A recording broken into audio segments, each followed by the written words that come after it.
bihinna. I'lam, ketahuilah, rahimakallah, semoga Allah merahmatimu, annahu yajibu ala kulli muslimin wa muslimatin, bahwasannya setiap muslim dan muslimah wajib ta'allumu thalathi hadhil masail, mempelajari 3 perkara berikut, wal amalu bihinna, sekaligus mengamalkannya.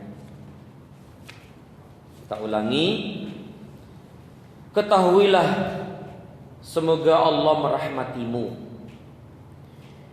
bahwasanya setiap muslim dan muslimah wajib mempelajari 3 perkara berikut sekaligus mengamalkannya. Seperti pada poin yang pertama, penulis mengawali dengan perkataannya i'lam rahimakallah. Poin pertama kan gitu Pak ya, i'lam rahimakallah, ketahuilah. Ini sekali lagi menunjukkan begitu semangat penulis ini agar kita itu menjadi orang-orang yang berilmu, ya. Sehingga selalu beliau mengawali dengan i'lam, i'lam, i'lam, ketahuilah, ketahui. Artinya cari ilmu, jadilah orang-orang yang berilmu, jangan jadi orang-orang yang tidak tahu. Kemudian beliau mendoakan kita para pembaca khususnya dan kaum muslimin secara umum, rahimakallah, semoga Allah merahmatimu. Rahmat di sini berarti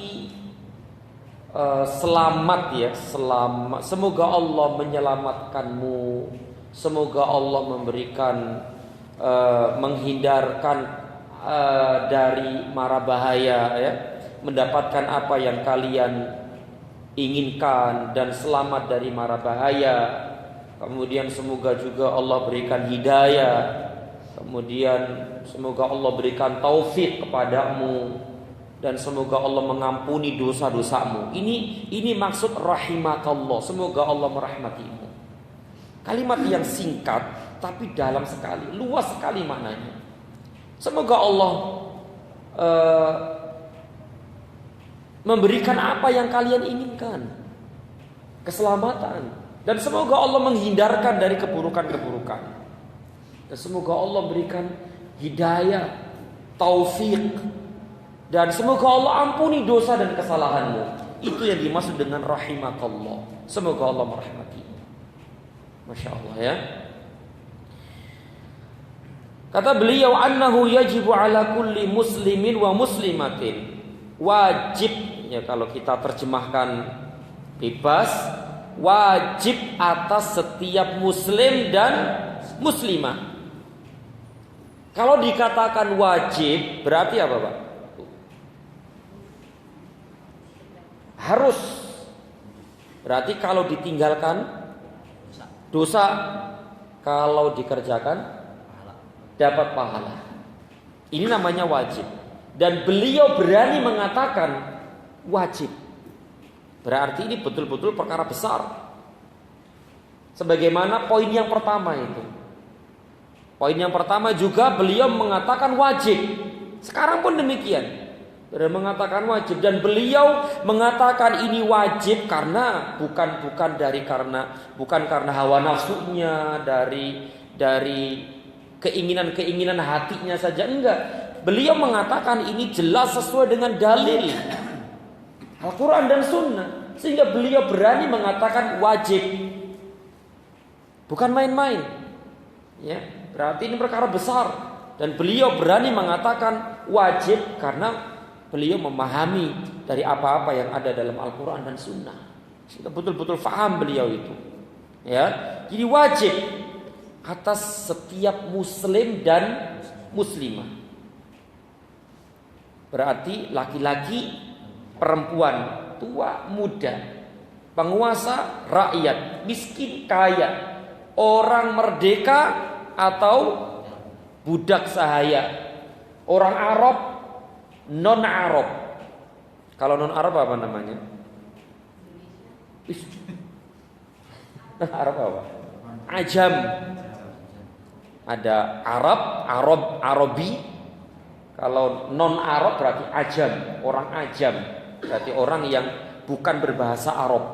Itu namanya ajam. Jadi semua wajib, coba, semua wajib. Bahkan budak-budak pun wajib. Tentu budak yang muslim. Ada nggak budak yang muslim? Ya ada, muslimah ada ya. Yang budak dulunya itu kan kafir ya, perang, terus tawanan, dan dalam tawanan dia masuk Islam sehingga jadi budak muslim atau muslimah. Nah, bahkan budak-budak itu wajib. Orang merdeka wajib. Arab, ajam, tua, muda, laki, perempuan semua wajib. Tidak boleh tidak. Kalau ditinggalkan dosa, kalau dikerjakan dapat pahala. Nah, wajib atas setiap muslim dan muslimah mempelajari 3 perkara. Mempelajari 3 perkara dan mengamalkannya. Mempelajari 3 perkara dan mengamalkannya. Tentu setelah mempelajari, setelah dikaji dan dipelajari, itu setelah dipelajari dan dikaji dia akan meyakininya bahwa itu benar. Setelah meyakini itu benar, kenapa? Diamalkan. Nah, gitu ya. Jadi wajib atas setiap muslim dan muslimah mempelajari 3 perkara. Mempelajari, kemudian meyakini, mengimani, dan mengamalkannya.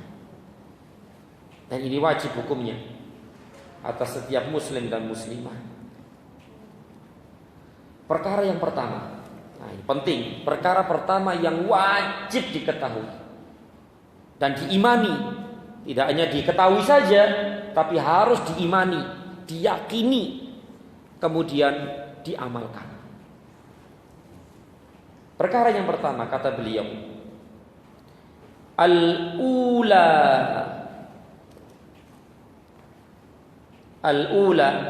anna Allah khalaqana wa razaqana wa lam yatrukna hamalan bal arsala ilaina rasula.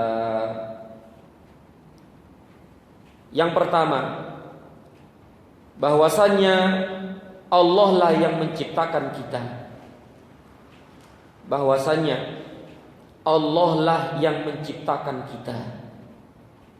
Dialah yang memberi rizki kepada kita dan tidak membiarkan kita terlantar, dan tidak membiarkan kita terlantar atau sia-sia, tetapi mengutus kepada kita seorang apa ini? Rasul atau utusan. Ini perkara pertama, Pak, yang wajib diketahui, yang wajib dipelajari, yang wajib diimani dan diamalkan. Pertama, innallaha khalaqana. Sesungguhnya Allah lah yang menciptakan kita. Dan dialah yang memberi rizki kepada kita. Dan tidaklah membiarkan kita terlantar, sia-sia, tetapi mengutus kepada kita seorang utusan atau seorang rasul. Ini perkara pertama, Pak.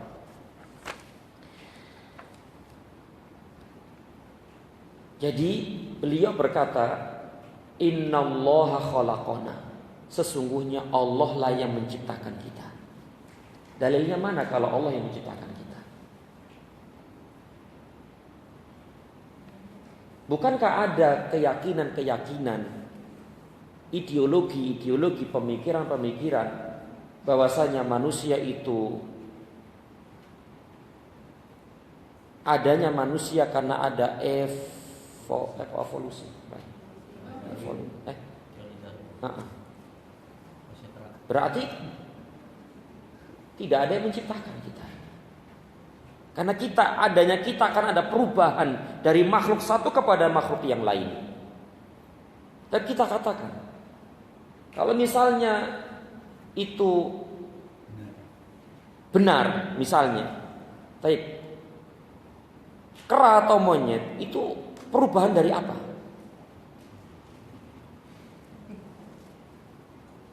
Pasti ada sebelumnya ada. Kalau kita katakan manusia dari itu, tapi kera dari siapa? Dari apa? Mereka mengatakan dari makhluk yang mirip sama monyet. Apa? Apa ya? Apa sing mirip sama monyet apa? Ketek, wes lah ketek wes. Arepmu ketek. Yang pastinya ketek sebelumnya ada makhluk lain. Mereka katakan mirip sama ketek. Ini misalnya hewan laut.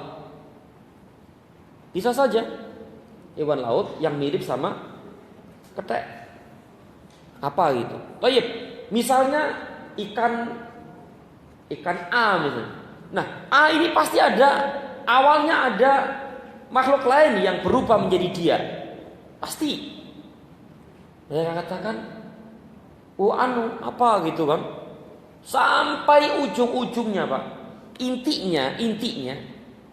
Inti dari pemikiran ini adalah wallahu a'lam, bahwa makhluk ini gak ada yang menciptakan. Gak ada. Dia itu datang ujuk-ujuk begitu saja.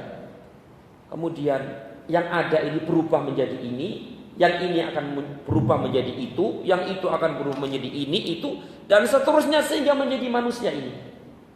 Yang intinya mereka meyakini tidak ada pencipta itu. Tidak ada pencipta. Kalau kita urutkan kan begitu. Terus akhirnya mentok gitu loh. Mentok sudah.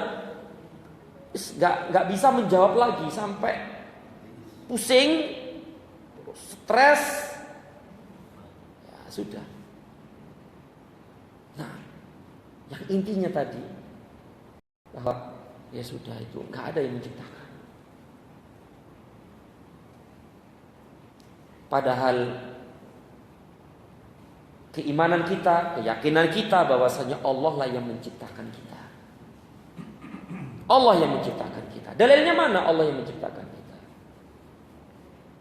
Menciptakan manusia. Dalilnya adalah dalil sam'i dan dalil akli. Dalil sam'i itu apa? Jadi ada dua dalil yang menunjukkan bahwasanya Allah itu betul-betul pencipta kita. Yang pertama adalah dalil sam'i, yang kedua dalil akli. Dalil sam'i itu dalil dari Al-Quran dan Sunnah. Itu namanya sam'i. Al-Quran dan Sunnah. Al-Quran banyak sekali yang menunjukkan bahwa Allah yang menciptakan kita. Dan hadis-hadis Nabi SAW pun demikian, banyak sekali. Di antaranya adalah firman Allah.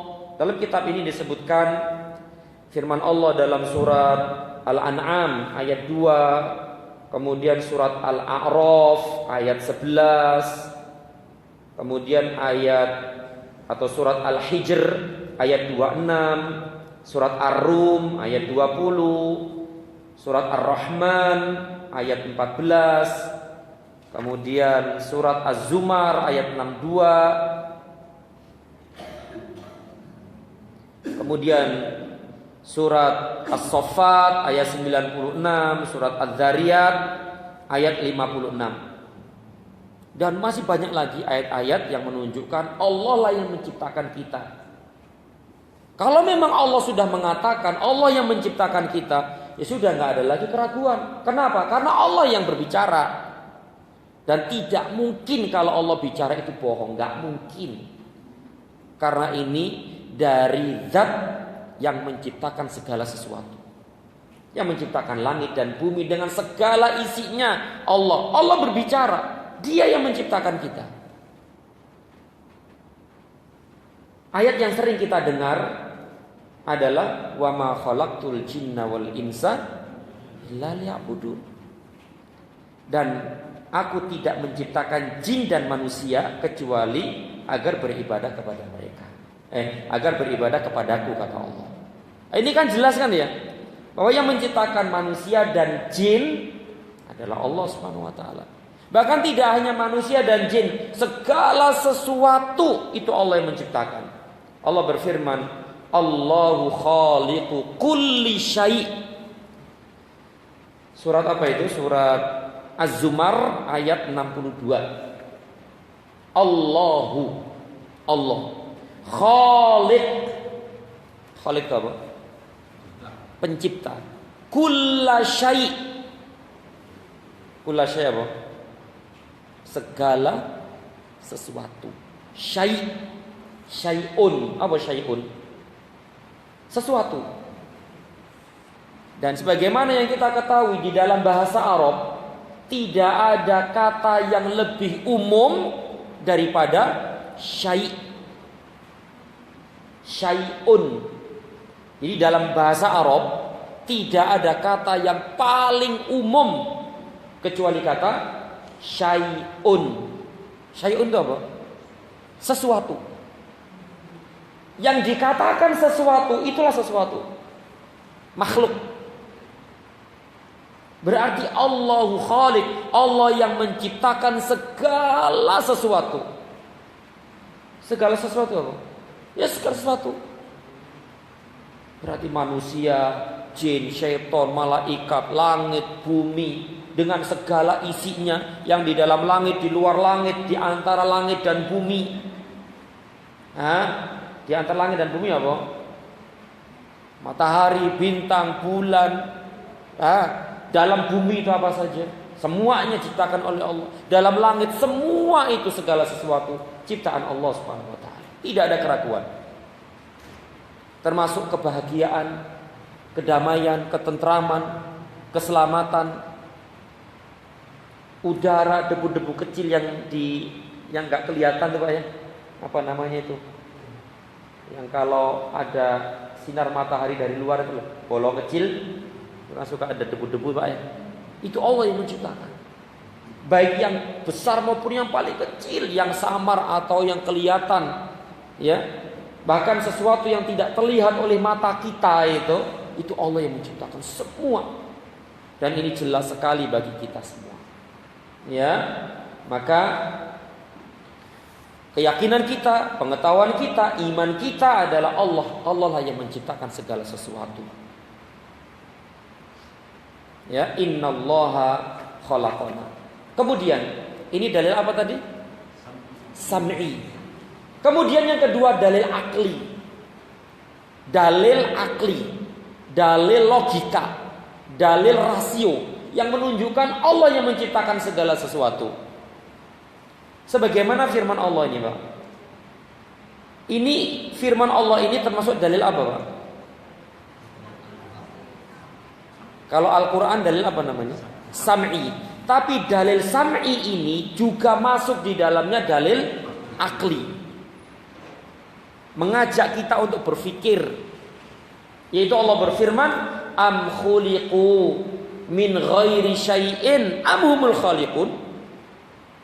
Apakah mereka diciptakan tanpa sesuatu? Apakah mereka diciptakan tanpa sesuatu? Am humul khaliqun, ataukah mereka menciptakan diri mereka sendiri? Ini surat apa tadi? At-Tur ayat 35. Ini dalil sam'i plus dalil akli. Apakah mereka di sini siapa? Manusia. Apakah mereka diciptakan tanpa sesuatu? Maksudnya apa? Apakah manusia itu tidak ada yang menciptakan. Itu loh maksudnya. Artinya segala sesuatu tidak mungkin datang dengan tiba-tiba tanpa pencipta. Ini yang dimaksud. Jadi apakah mereka diciptakan tanpa sesuatu, artinya tanpa yang menciptakan? Logika nggak ini? Logika. Artinya Pak, manusia termasuk di sini dan semua yang ada di permukaan bumi ini, di langit dan semuanya atau benda-benda yang lain, tidak mungkin itu ada dengan tiba-tiba tanpa pencipta. Nggak mungkin, mustahil. Masuk akal nggak Pak? Nggak masuk akal. Pasti ada yang menciptakan, pasti ada yang membuat gelas dan yang lainnya. Nggak mungkin ujuk-ujuk kling. Nggak mungkin nggak? Nggak mungkin, pasti ada yang bikin. Apalagi manusia yang Masya Allah, proses penciptaan manusia itu subhanallah. Ya, pasti ada yang menciptakan, pasti ada yang membikin. Dan tidak lain dan tidak bukan adalah siapa? Allah Subhanahu wa taala. Apakah mereka diciptakan tanpa sesuatu? Apakah manusia itu diciptakan ada tiba-tiba saja tanpa ada yang menciptakan? Gak mungkin. Logika manusia tidak hanya tidak hanya seorang muslim, orang kafir pun mengakui itu. Selama akalnya jelas. Nah, selama akalnya lurus, benar, jelas, akan mengatakan itu. Tidak mungkin sesuatu yang ada itu tidak ada yang menciptakan. Gak mungkin, pasti ada yang bikin. Kemudian Allah mengatakan, ataukah mereka menciptakan diri mereka sendiri? Masuk akal gak? Atau mereka sendiri yang menciptakan diri mereka sendiri? Mungkin gak? Maksudnya gimana ini? Tidak mungkin kita ini menciptakan diri kita sendiri. Gak mungkin. Kenapa Pak?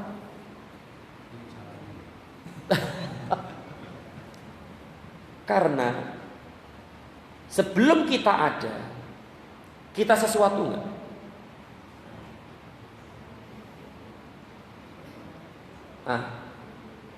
Sekarang kita sesuatu gak? Sebelum kita menjadi sesuatu, kita sesuatu enggak?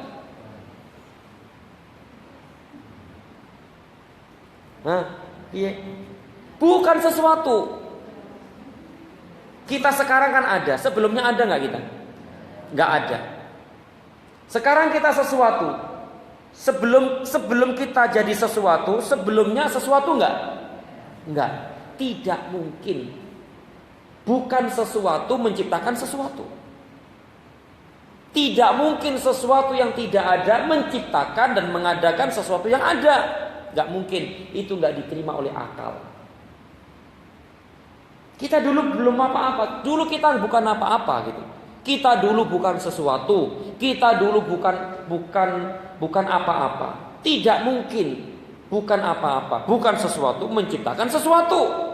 Gak masuk akal. Ini yang dimaksud oleh Allah. Ataukah mereka menciptakan diri mereka sendiri?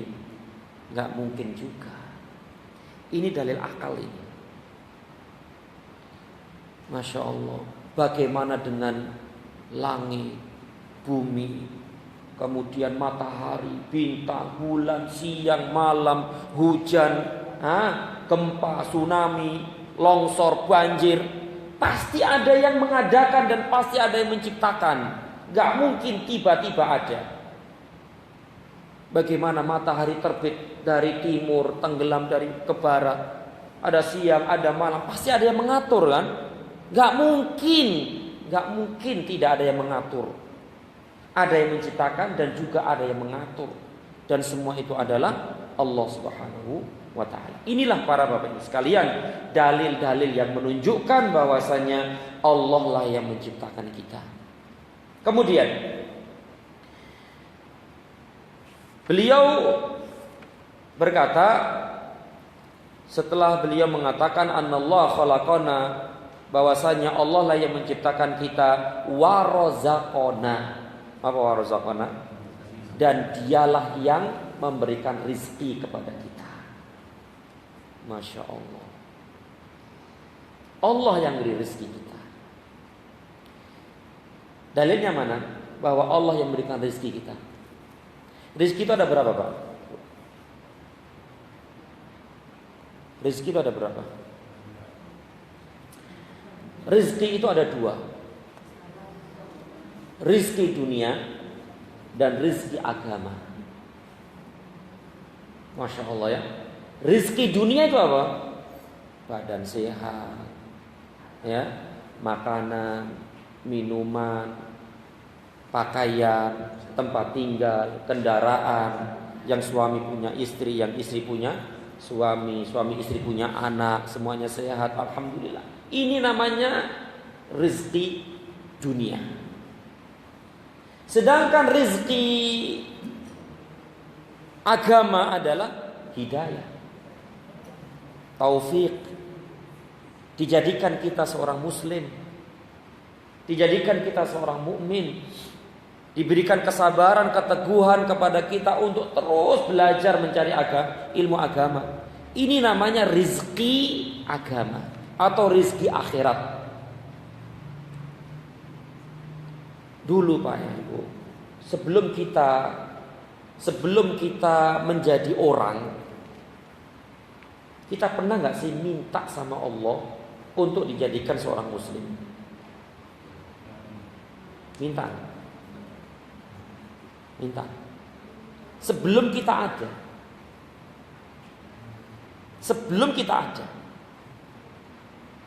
Pernah gak kita minta kepada Allah, ya Allah jadikan aku seorang muslim? Enggak. Kita gak minta. Calon-calon manusia itu berapa juta, berapa miliar, berapa triliun calon-calon manusia. Yang gak jadi berapa, kan banyak ya. Allah memilih satu dari sekian miliar calon manusia. Paham kan Pak ya? Nah, kemudian satu itu adalah kita. Dan Allah jadikan kita lahir dari orang tua yang muslim. Padahal kita nggak pernah, atau kita nggak pernah minta kepada Allah, ya Allah jadikanlah saya lahir dari kedua orang tua yang muslim dan muslimah. Nggak pernah berkata seperti itu. Tapi ternyata Allah memilih kita lahir dari kedua orang tua muslim dan muslimah. Coba bayangkan Pak, kalau kita dilahirkan di sono, jauh di sana. Pak? Misalnya kita dilahirkan dari kedua orang tua yang non muslim misalnya. Pernah berpikir seperti itu nggak kita? Makanya karunia yang paling besar, nikmat yang paling besar adalah dijadikan kita muslim. Bayangkan Pak, kalau kita lahir di sono jauh, padahal kita nggak pernah minta sama Allah, tapi Allah milih kita jadi seperti ini. Nikmat Pak, karena dengan Islam itulah kita akan selamat. Dan satu-satunya jalan menuju surga Islam ini. Selain Islam, finnar, neraka. Padahal sekali lagi kita gak pernah minta itu Pak. Gak pernah minta. Dan nikmat terbesar setelah kita dijadikan seorang muslim adalah apa Pak?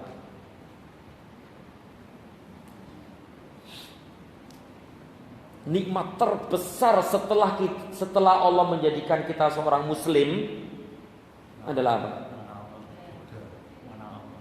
Mengenal Allah.